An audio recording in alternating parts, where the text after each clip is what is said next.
She couldn't even buy a hairbrush.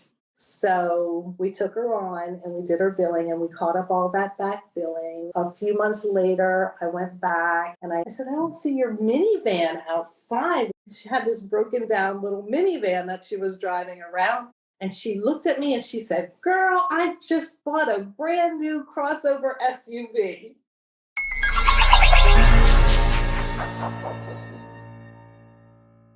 Welcome to DocWorking, the Whole Physician Podcast. I'm Dr. Jen Barna, and I'm excited to be here today because we're going to talk about a topic that we have not ever talked about on the podcast. And that is a topic that in the past, I've always dreaded and refused to learn anything about.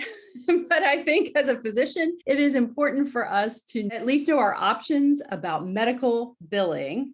And if we choose to know nothing about it, which I still do, it is also good to know how to choose a medical billing company that can help you to reach your goals, whether those are to hand it off completely or to be involved to various extents, depending on your interest and, your personal needs with your practice. And so I have a guest with me here today, Fleming of Accurate Medical Billing in Baton Rouge, Louisiana. Jam and her organization are trusted resources on the DocWorking site. We have developed this section on the DocWorking website of trusted resources. These are businesses that we have gotten to know and trust that we would use personally. And I wanted to invite you, Jam, to DocWorking, the Whole Physician Podcast, because I really want to hear your expertise about how someone goes about choosing a medical billing company, and then some of the stories that you've seen, just with some of your clients over the years. And so, Fleming, thank you so much for joining me today on DocWorking, the Whole Physician Podcast. Thanks so much for inviting me and including me in DocWorking. With your experience, you've been in medical billing since 2009, is that right? We've been a BBB accredited business since 2009, but we've actually been in business since 2005. And you work across multiple states with multiple practices in multiple types of clinics and practices. So physicians and psychologists, and what other specialists do you work with? We have a lot of behavioral health clients. We also have a couple of surgeons and a couple of PCPs. We have an urgent care, OT, PT, and ST, the rehabilitative services, we do that as well. So we have a whole spectrum. And you have a phenomenal rate of collection. So I'm interested in hearing about that. But I guess what I'm wondering is if I were to come to you as a either private practice, maybe just on my own, or a small group private practice, and say, okay, we're opening a small group private practice. So we need some medical billing help. What would be the questions that I should be asking when I start to look for a medical billing company? We could actually even look at it like we are having a conversation about that right now.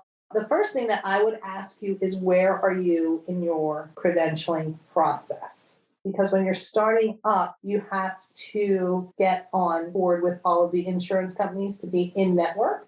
And so that would be my first question is, where are you? Are you just starting that process? And do you need guidance in that? Or are you already established in network and are just really needing someone to do your billing?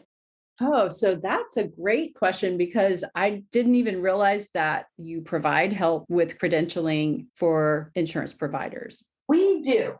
I don't know if it's standard in the industry, but for us, the more successful our client is, then of course, the more successful we are. So we want to set them up for success from the beginning. Great. Okay. And so if we're wanting to find a medical billing company to help us run a successful practice, and we really want to outsource that, if we were to go out and contract with someone, they might just do this one subset of billing, whereas another company may be able to do a much broader and thorough job depending on how they function. If I'm wanting to sort out which is the best medical billing company to work with, what would I need to know, or what would I need to ask? Okay, so I think that the most important thing is compatibility, relationship. You can tell by talking to someone on the phone whether or not you are compatible. because it's more of a relationship than just a company out there doing something for you. Even though the billing company should hover in the background and really never be seen, you still have to work with the providers to reach their goals. So if a medical billing company is not interested really in what you need to do to have a successful practice and what you need to collect monthly and offer different solutions for that, then that is just going to be the type of company that a provider, they don't need help with that, and they're fine with someone just filing their claims. Does that make sense? Yeah, I love that. So if you're someone who is really going to truly outsource the medical billing, you need a company that is going to know you, know your practice, and really understand what is needed and what needs to be done to get the collections accomplished. And then you need that rapport so that you understand what's going on at different times. Exactly, because some people will want suggestions and some will not. When we're looking at a provider and their codes that they're using, if they're not using a specific code in their practice that they could, and I see that other providers in their same specialty are using and they're not using it, we'll look at that and we'll catch it and we'll say, why are you not using this particular code? And they may not even know that they should be using it.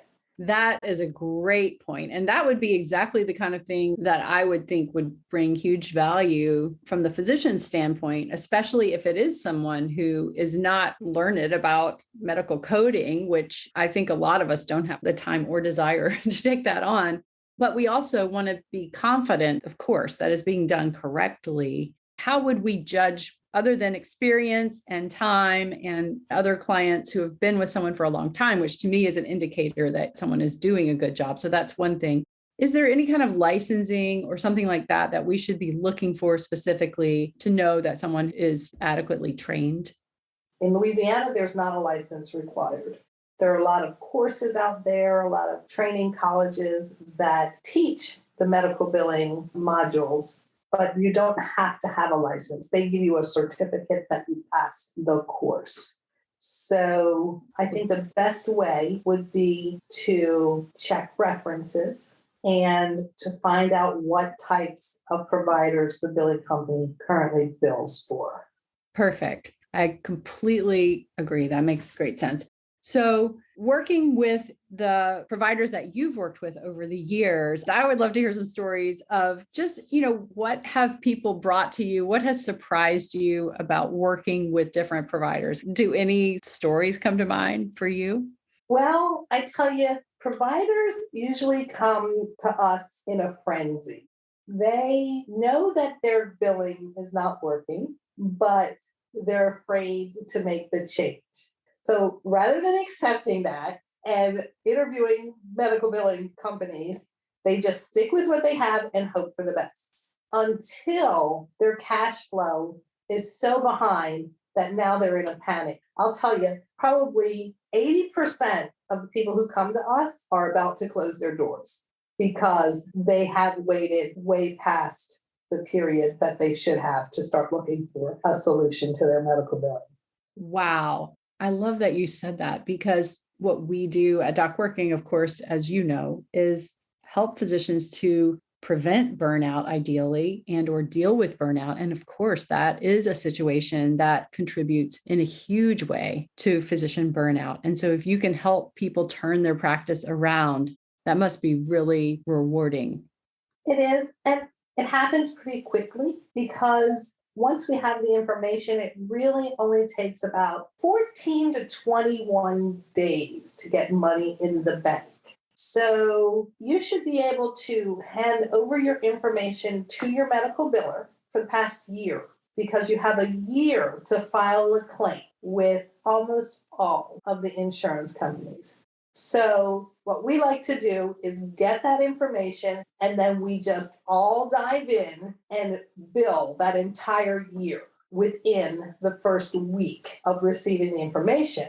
So that in 2 weeks' time, the payment floor They call it that because years ago, you would send in claims and they would literally stack them on the floor because they were paper claims. And then they would go to the piles. And so that was called the payment floor. The payment floor is 30 days by law. They have to process the claim within 30 days. But the payment floor for most insurance companies is 14 days. So that's why I say 21 days. Your biller should be able to input your information. And then after that first week of doing that, within 21 days, you should get a huge check for everything that you thought you lost over the past year. If it's a year, you can get your money. Is it common to find that there are filings that either weren't made or that were filed incorrectly? Extremely common. Just about all of our providers have that situation. If they're not starting up new, then they probably are in that situation. Now I know why your references are so good. So, what's the most interesting situation you've come across where something came in and you guys were able to sort it out, but it was just the most interesting thing? Well, as far as the claims go, I had a provider who the billing company was not billing the claims to the correct insurance company. This provider dealt with Medicare a lot. Medicare pays 80%, and then either the patient or the supplemental policy pays the other 20%. And this provider handed me an EOB, an explanation of benefits, for about $20,000. And he got paid $1,500. And all of the claims that denied were submitted to the supplemental insurance company instead of Medicare. Does that make sense? Yeah. So you were able to just submit it to the correct entity, which would have been Medicare. Right. And turn that around. Yeah, turned that around. And so he was able to make his payroll. I had a company who actually, their billing company stopped billing for them. They just said, no, we're not billing for you anymore, which is very rare. That rarely happens. Usually a provider leaves the billing company. And so they asked us if we could just help them make their payroll, which we do, And so after a month of us doing the billing, they were able to figure out that the head guy in charge was actually embezzling their money. But they weren't getting from their previous biller reports, monthly reports that showed how much money came in and what patients it attached to and all of that. Our reports are very detailed.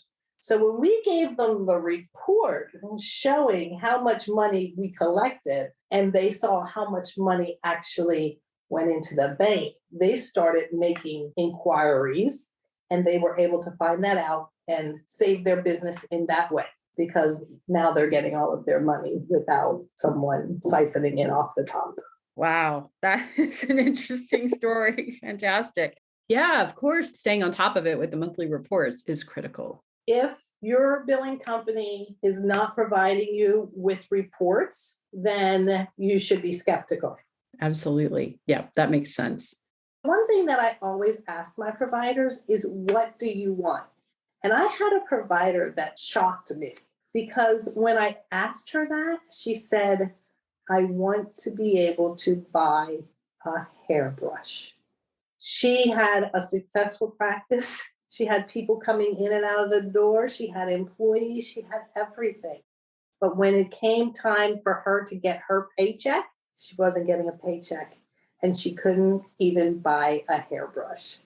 So we took her on and we did her billing and we caught up all that back billing. And a few months later, I went back and I said, I don't see your minivan outside. She had this broken down little minivan that she was driving around. And she looked at me and she said, girl, I just bought a brand new crossover SUV. And so that, I feel like, is the type of difference a medical billing company can make in a provider's life rather than just in their practice. So I like to always tell that little story. I love that story, Jam, because it really gets to the point of how you as a medical biller are impacting the lives of the providers that you serve. And what you do is so important and makes such a difference. So what is the message that you would most like to get out to the DocWorking community? Don't be afraid. Knowledge is power. Ask questions and just feel out different opportunities with different types of billing companies until you find what you feel is comfortable, basically. Yeah, absolutely. Find the team that you are most compatible with, that you really feel you can build a relationship with. Right. And I think that another important thing for choosing a billing company is that you choose one that works on a percentage basis rather than on a claim basis. Because if someone is working on a claim basis, they're getting paid for filing that claim, regardless of whether that claim gets paid or denied. They're still getting the same money. But most billing companies that bill on a percentage basis, they only get paid if you get paid. So it gives them that extra incentive to actually make sure that you're getting your money rather than just filing your claims. Fantastic. That's critical. Well, thank you, Jam Fleming of Accurate Medical Billing. It is terrific to speak with you. I look forward to talking with you and having ongoing conversations. We really appreciate having you as a trusted resource because we value you and your business and everything that you're doing for your clients who are members of our physician and healthcare community. Thanks for joining me today on DocWorking, the Whole Physician Podcast. Thanks again for having me. And if you're interested in learning more about Jam Fleming and her medical billing company, Accurate Medical Billing, you can find a link in the show notes. You can also find her on the DocWorking Trusted Resources section about medical billing. And Jam, tell us other ways to reach you if someone is interested in learning more. Well, we have a website, claimsgetpaid.com. And you can also reach us through the South Central Louisiana Better Business Bureau website. There's a link to our company there too. I look forward to speaking with you again soon. Thank you. Have a great day.